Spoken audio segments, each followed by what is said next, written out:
రవి పిలవకపోయినా నేనే వచ్చాను మద్దతు ఇవ్వడానికి అని చెప్పి అంత స్వేచ్ఛగా వారి వచ్చి మద్దతు ఇవ్వడం అనేది సరే అది వారి హక్కు, వారి ఇష్టం, వారి అభిప్రాయం, వారి ఇష్టం కావచ్చు. కానీ మరి ఇండస్ట్రీలో వారి సినిమా టికెట్ల విషయం, రేట్ల విషయంలోనే వారి సినిమాకే ఇబ్బంది అయింది కదా.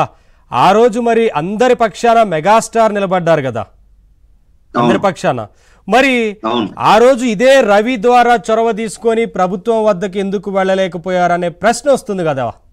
మరి ఆ రోజు చిరంజీవి గారే అందరి పక్షాన వెళ్ళి మాట్లాడారు, అందరి ఇండస్ట్రీ బాగు కోసం వెళ్ళి గవర్నమెంట్ తలుపు తప్పి ఆ రోజు మాట్లాడాల్సి వచ్చింది. మరి వీరి మిత్రులుగా ఉన్నప్పుడు వీరి ద్వారా మాట్లాడాల్సింది కదా, వారి సినిమాకే ఇబ్బంది అయింది కదా మళ్ళీ. ఇప్పుడు నటికుమార్ గారు చెప్పినట్లుగా ఆ రోజు రిలీజ్ అయిన ఆ సినిమాకి 30 రూపాయలకి టికెట్, 40 రూపాయలకి టికెట్ పెట్టారు. మరి అవును, ఇప్పుడు ఒకటే అండి, ఆయన అయితే కావాలని ఇప్పుడు దీంట్లో డైరెక్ట్ గా ఇండైరెక్ట్ గా మాట్లాడేసింది ఏం లేదు, స్ట్రైట్ గా కావాలని చేసిన పనే. దీంట్లో కావాలని వైఎస్ఆర్సీపీకి సపోర్ట్ చేయాలని వెళ్ళారు. ఆయనకి పవన్ కళ్యాణ్ కి ఏవో ఉండొచ్చు, అవి మన ఫ్యామిలీ మ్యాటర్స్, అది మనకి ఏమైందో అది మనకి క్లారిటీ లేదు. కానీ ఈ టైంలో ఎగ్జాక్ట్ గా ఈ టైంలో వెళ్ళకూడదు, యాజ్ ఏ ఫ్యామిలీ మెంబర్ వెళ్ళకూడదు. ఇప్పుడు స్టార్టింగ్ నుంచి అల్లు అర్జున్ స్పీచెస్ చూస్తే స్టార్ ఆయనలా ఉండాలి అని చెప్పి ఒక ఆదర్శంగా వచ్చిన వ్యక్తి, ఆదర్శంగా ఉన్నాడు కాబట్టి పవన్ కళ్యాణ్ ఫ్యాన్స్ కానీ మెగా అభిమానులు కానీ నథింగ్ నుంచి స్టైలిష్ స్టార్ అని చేశారు. సో ఇప్పుడు అయిపోయిన తర్వాత అంటే దీన్ని హెడ్ వెయిట్ అంటారా, యాటిట్యూడ్ అంటారా, నేను ఏమైనా చేయగలను అని చెప్పి అంటారా? డెమోక్రసీలో ఏమైనా చేయొచ్చు, ఓకే, కానీ దీన్ని డెమోక్రసీ అంటారు, దీన్ని బ్యాక్ స్టాబింగ్ అంటారు, దీన్ని ప్యూర్ గా బ్యాక్ స్టాబింగ్ అంటారు. ఈ పని అయితే సెన్స్లెస్, మైండ్లెస్ పని నా ఉద్దేశంలో అయితే మాత్రం. కానీ సరే, ఇప్పుడు ఇంత జరిగిన తర్వాత మీరందరూ ఇప్పుడు బైకాట్ నెక్స్ట్ వచ్చే సినిమా గురించి ఇప్పుడు సోషల్ మీడియాలో ఈ ట్రెండ్ చేయడం వల్ల అనవసరంగా పరిశ్రమ నష్టపోయే ఛాన్స్ ఉంటుందేమో కదా.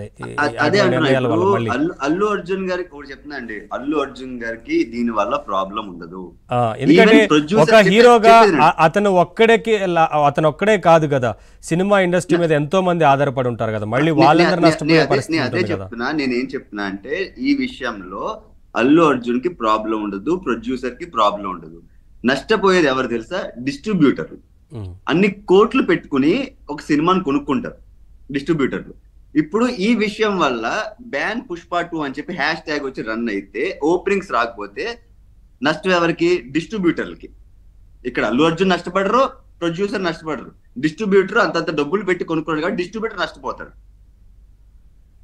ఇది కూడా ఆలోచించాలి కదా. ఇలాంటి పనులు చేసేటప్పుడు మన మూవీ ఒకటి వస్తుంది, ఆ స్థాయికి వెళ్ళాము, ఇలాంటి సెన్స్లెస్ పనులు చేయకూడదు అని చెప్పి ఆలోచిస్తే బాగుండేదని చెప్పి నా అభిప్రాయం. అదే ఇప్పుడు ఇటువంటి వాటిని సీరియస్గా తీసుకుంటే ఒకవేళ ఆ నష్టం జరుగుతుంది కదా, పరిశ్రమ మీద ఎంతో మంది ఆధారపడతారు కదా. సరే, జరుగుతుంది కదండి, మరి జరుగుతుంది, కంపల్సరీ జరుగుతుంది. ఇప్పుడు మనం పర్సనల్ గా వద్దులేదు మనం అనుకుంటాం, అందరూ మనలా ఆలోచించారు కదా, ఎవరికున్న అవి వాళ్ళకు ఉంటాయి కదండి. సరే, జరిగింది ఏదో జరిగింది, సినిమాని సినిమాగా చూద్దాం అనే ధోరణితో వెళ్ళేదేమి కనపడట్లేదా? ఎందుకంటే మీకేమనిపిస్తుంది? జరిగింది అనడానికి ఈయన చేసింది స్మాల్ మిస్టేక్ కాదండి, దీని మిస్టేక్ కూడా అంటారు, బ్లండర్ అంటారు. అంటే కరెక్ట్ గా లాస్ట్ టైంలోనే లాస్ట్ డేనే వెళ్ళాలా? సరే, ఫ్రెండ్షిప్ గురించి ఏమైనా చేసుకోవచ్చు, కానీ ఇది పద్ధతి కాదు కదా. నీకు అక్కడ అవతల మీ మావయ్య అక్కడ సపోర్ట్ చేస్తుంటే, పోరాడుతుంటే దశాబ్దం కాలం నుంచి, లాస్ట్ మినిట్ లో వెళ్ళి వైఎస్ఆర్సీపీకి సపోర్ట్ చేస్తే ఎవరికైనా బాధ వస్తుంది కదండి. అది ఏమైనా సీరియస్, నార్మల్ ఏదైనా ఈ ఎలక్షన్సా, మా ఎలక్షన్స్ అవేనా? ఏపీ ఎలక్షన్స్ ఎంత సీరియస్నెస్ ఉందండి. సరదా అయిపోయింది, కామెడీగా వెళ్ళిపోయి అక్కడికి వెళ్ళి నవ్వి ఇట్లా చేయి ఊపుతున్నాడు. ఎంత బాధగా ఉంటుందండి జనాలకి, మెగా అభిమానులకి ఎంత బాధగా ఉంటుంది, జన సైనికులకి ఎంత బాధగా ఉంటుంది, జనాలకి ఎందుకు బాధగా ఉంటుంది? మేము అన్ని చేసి మేము కలిపేద్దామని చెప్పి నువ్వు చూస్తుంటే, నువ్వు ఫ్యామిలీ మెంబర్ అయ్యి ఉండి ఆడికెళ్ళి కూర్చుంటావా? అంటే దాన్ని ఏమనాలి? హెడ్ వెయిట్ అనాలా, తల పొగరు అనాలా, ఏమనాలి? మేమైతే ఆ కోణంలో చూస్తాం, స్ట్రైట్ గా చెప్తున్నాను నేనైతే ఆ కోణంలో చూస్తాం. ఎందుకు ఒక క్వశ్చన్ అడిగాను మైక్ పెట్టి, ఎందుకు చేసావు అల్లు అర్జున్ అని చెప్పి ఒక క్వశ్చన్ అడిగి ఆన్సర్ ఏం చెప్తారు? ఆయన ఫ్రెండ్ గురించి చేశారని చెప్తారు సింపుల్ గా. అంటే ఫ్రెండ్ గురించి ఆ టైంలో చేయాలా? డైరెక్ట్ గా చెప్పచ్చు కదా, నాకు పవన్ కళ్యాణ్ కి పడదు, నాకు పవన్ కళ్యాణ్ నగడం ఇష్టం లేదు, నాకు వైఎస్ఆర్సీపీ పార్టీ నగడం ఇష్టం అని చెప్పి డైరెక్ట్ గా చెప్పేచ్చు కదా. ఇంక ఈ ప్రాబ్లం ఉండదు కదా, ఈ మళ్ళీ అటు ఇచ్చి ఇటు వచ్చి ఇవన్నీ ఎందుకు, డైరెక్ట్ చెప్తే అయిపోద్ది కదా. నటి కుమార్ గారు నాకు సంబంధం లేదని డైరెక్ట్ చెప్తే